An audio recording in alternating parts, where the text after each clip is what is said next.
Before anything else, may I take this opportunity to congratulate present leadership headed by our beloved Governor, Yvonne Cagas, for a successful celebration of our 56th Araw ng Davao del Sur.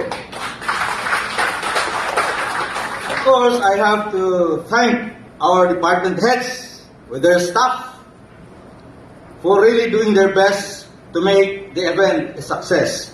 I know you were having sleepless nights. A big hand to all of them.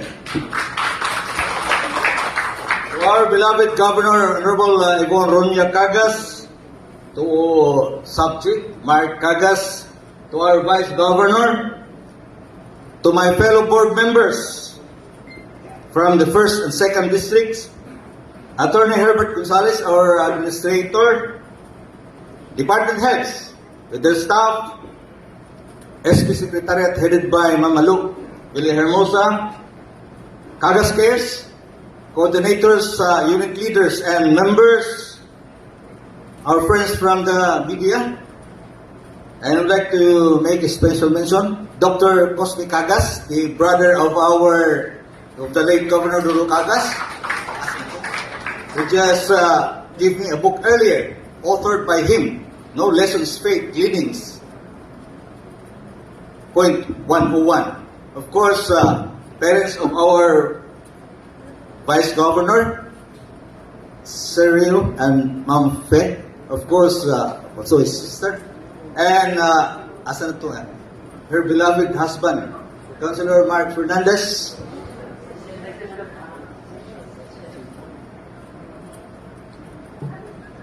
Fellow workers in the provincial government, guests, friends, ladies and gentlemen, maanyag nga kapunon sa tanan.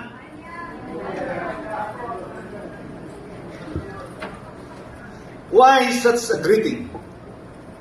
Maanyag nga kahaponon. It's because not only that we have a hard-working, very friendly, and approachable, humble and young governor, but also a very maanyag one. Big hand to our governor.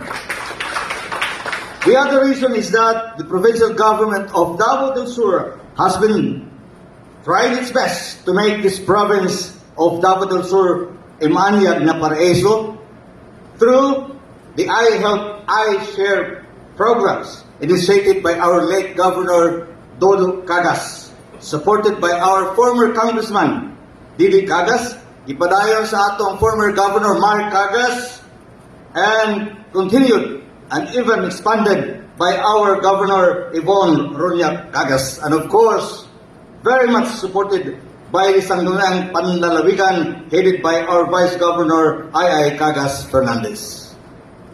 As board members, our primary or major functions are to enact ordinances, to pass resolutions, review and approve ordinances, resolutions necessary for the efficient and effective provincial government, authorize the provincial governor to negotiate and contract loans and other forms of indebtedness, and to appropriate funds for the general welfare of the province and its inhabitants. Since I am the chairman on the Committee on Health, most of my enacted ordinances and resolutions were mostly related to health matters, which I have been believing could possibly improve our health services to our people in the province. Health services to our people are indeed very important. In fact, our beloved President Bongbong Marcos emphasized during his speech last Saturday during the culmination of our 56th Araw ng Davao del Sur, the importance of having good health programs by the local government units. And I believe we are in the right direction because health services are given the priority by our Governor Yvonne Cagas. To highlight a few of my enacted ordinances and resolutions, one, granting authority to Governor Yvonne Cagas on behalf of the provincial government of Davao del Sur and Dr. Jaime Razo Chief of Hospital, Davao Sur Provincial Hospital, to enter into a memorandum of agreement for the implementation of the medical assistance for indigent patients programs. Resolution number 1, number 22-175. The amount was 9,900,000. Resolution number 2, number 23-229. The amount was 2,524,000 pesos. Third resolution, number 23-242. The amount was 2,970,000. And the fourth resolution, number 23-290. The amount was 28,970,000. Total of which was 44,364,500 pesos. Resolution number 22-93, approving the calendar year 2023-24 Provincial Nutrition Action Plan of Davao del Sur Province. Resolution number 22-130, granting authority to our governor to enter into a memorandum of agreement for the universal healthcare local government unit cooperation with the different local government units. Resolution number 22-191, relative to the post-residency development program to ensure the availability of skilled health professionals who can deliver quality healthcare services in priority, poor and underserved areas as part of DOH deployment of graduate physicians to LGU where need exists. Resolution number 23-226, adopting the health promotion framework strategy in the province-wide health system in relation to the Universal Healthcare Law.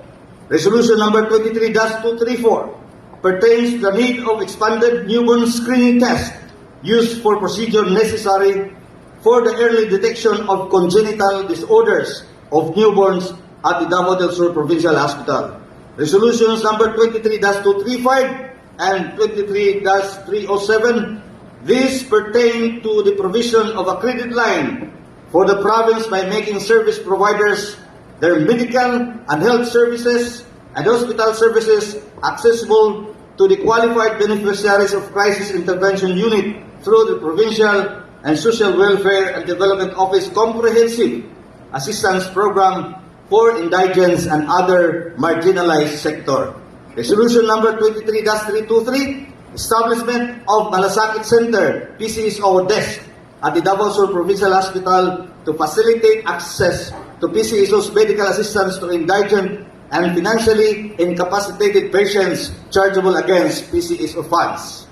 Talking about ordinances, number 23-41, amending SP Ordinance number 22-129 by increasing the rates of other employees under contract of service who are not included in the existing ordinance but who are PRC holders assigned in Davao Sur Provincial Hospital, Gregorio Matas District Hospital, COVID ward, whose designation or functions are related to their profession.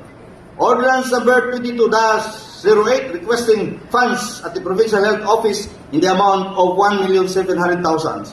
Ordinance number 22-21, institutionalizing dengue and other vector-borne diseases prevention and control program in the province of Davao del Sur. Actually, I find this enacted ordinance very important considering that we have still quite a number of dengue cases, even death due to dengue. Those were some of the enacted ordinances and resolutions of mine, which I found very important. There will be more coming, which are to be reported, hopefully, next year. Before we enact ordinances and resolutions, we have to call committee meetings with the other members of the committee, with the resource persons and stakeholders to seek, obtain ideas, opinions from them before having the final draft of the ordinance and resolution. Other than attendance to regular and special sessions, I had been conducting committee hearings, have been attending committee meetings conducted by my fellow board members and have been attending committee meetings as a whole with our Vice Governor as the presiding officer, discussing important matters such as plans and programs for our provincial nursery in Bansalan, terms and conditions of our loans with Land Bank, Ayala Group of Companies issues, boundary disputes between Suluk and Malalag, and many others. May I inform our people that I was absent only once during our regular and special sessions. That was when I, my wife, my children, and other relatives celebrated our 40 years of marriage in Cebu. Last June 25, 2023.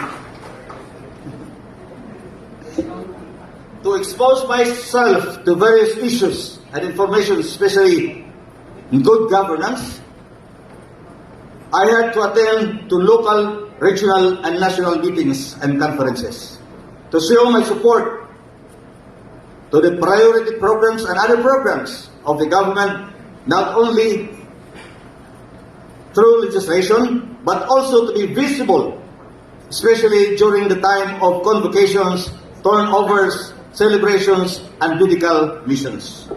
So you might have seen me during convocations, weekly convocations, araw celebrations in barangays, including the just concluded araw ng Davao del Sur, turnover of projects and facilities and instruments, especially to Davao Sur Provincial Hospital, and medical missions, especially to the far-flung areas of Santa Cruz and Bansalan.